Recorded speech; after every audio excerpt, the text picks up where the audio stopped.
impressions of the scrimmage you guys have from the defense? Yeah, I thought it was good. Good to see a lot of guys get out there. Good to see some guys tackle that we haven't necessarily seen tackle a whole bunch. We needed to get some more reps, especially with the younger guys, taking people all the way to the ground. I think our running backs are running real hard right now, so it's a really good practice for us.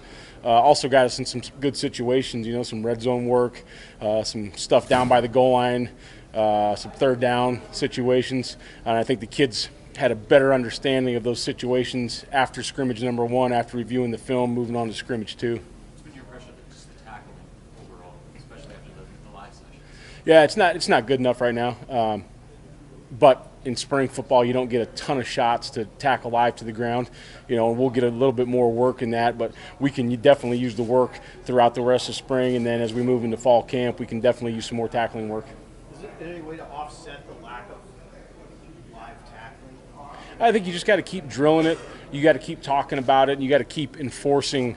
When we're in a tag-off period or a thud period, you got to keep enforcing leverage. You got to keep enforcing angles. You got to keep enforcing body posture and where your eyes are at. So there's things that you can do to offset it, but you'll never completely offset the lack of a live tackle. Is there a position group or two where that's especially one of the emphasis, or is that just defensive? Well, I mean, everybody across the board, but defensive backs and linebackers have the hardest tackles. It's a lot more space. Leverage is, much more important for those guys out in the perimeter. The D-line guys, they kind of run around and put their big bodies on another body. You don't want to give them too much to digest as they're coming out of the stack. They need to keep the leverage in their gap, but those guys on the perimeter, nickels, linebackers, defensive backs, have a lot of space to work with, so they got to be really, really sound in their tackling plan and their technique. Is there anybody from that younger crew of D linemen that you're wanting to rise up that's impressed you? Yeah, I think the whole crew, has done a lot of good things, and obviously, Nash got some reps last year, and Colton Feast got a lot of reps last year, and the guys that haven't got as many reps, the Mosai Newsomes and Marquise Blacks and Ruquan and Jalen, those are the guys we need to continue to get a little bit more out of as we move forward. Is one of them closer than the others, or are they kind of group them all together? Yeah, I think Mosai has been in the system the longest, so I think he's the closest of getting in. But Ruquan does a lot of good things in practice. Marquise Black does a lot of good things in practice. Even guys like Herbeck and Schomer, those guys have just kind of come back. They had a little tweak in their injuries, but it's really nice to get those guys back and see them work. We've asked you about Jamari before, but since he's up here, just how has his spring gone, and is he kind of making that move that you drove at this point? Yeah, and it's different now for him because we're getting closer to coaching him like Garrett and Caleb, or maybe Garrett and Caleb last year, whereas before it was get lined up and let's play with some technique and let's play really hard and really fast, and now we're able to correct some mistakes, and he understands the system much better.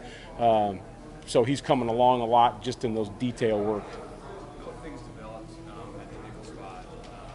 Moving to Larvick there and having Isaac with experience. What do these 10 practices look like there? Yeah, I think all those guys have done a good job.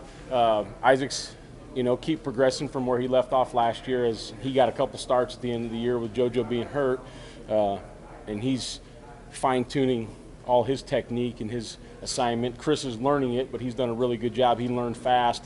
Chris is playing fast and physical, and then John Bullock's doing a nice job too. He's taking a lot of reps. Those guys have kind of all rotated through the ones and the twos, but he's done a nice job. He's fast. He's physical. He's a good football player. He just needs to get the mental side of it all cranked down so he's consistent all the time. And then, hopefully we get Javen right back here in a short time, and I'd like to see what he's doing running around out there. Anybody else there? Has Kobe Brett's played that spot, or is he more in the secondary? No, Grant Buda's played some with our threes right now, and then the secondary guys have, we're trying to get them to see who can manipulate into the corners and safety positions, and somebody may come out of there. Certainly could once we get that back end solidified. Miles Farmer's a guy that should be his time to get on. The competition was brought in. How's he handled that, and what do you see from his development in terms of taking the next step? Oh, he's handled it great. You hear his voice a lot more. I mean, last year, obviously, with Markel and Deontay and Cam back there, he was he was doing a really nice job. He was the second guy rotating in. He got a chance to start a few games with Deontay out. This year, I think you've heard his voice. You've heard his leadership a lot more. He feels more comfortable in that position. I think he feels a lot more comfortable just with all his assignments, where now he can really start talking to the other people that are out there with him. And he's also holding some guys accountable, which is really good. What are some of those other guys just developing as leaders that you've seen this spring? Garrett Nelson, obviously. Yeah, I mean, definitely Garrett, definitely Nick Henrich.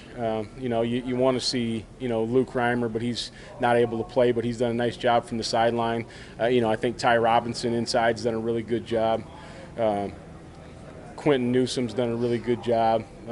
You know, I think the Isaac Gifford has done a good job. I don't think he's quite there yet in that leadership role, but he's developing into those types of things. So I see a lot of these guys that are new guys playing with the first team, if you will, really trying to develop themselves. I don't know if we have a clear-cut guy yet, you know, other than Garrett's kind of established himself and Nick, but I think everybody else is doing a really good job in developing that leadership trait.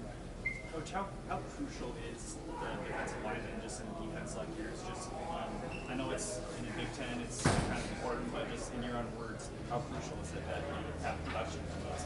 Yeah, I think it doesn't matter what defense you play in, doesn't matter what league you play in.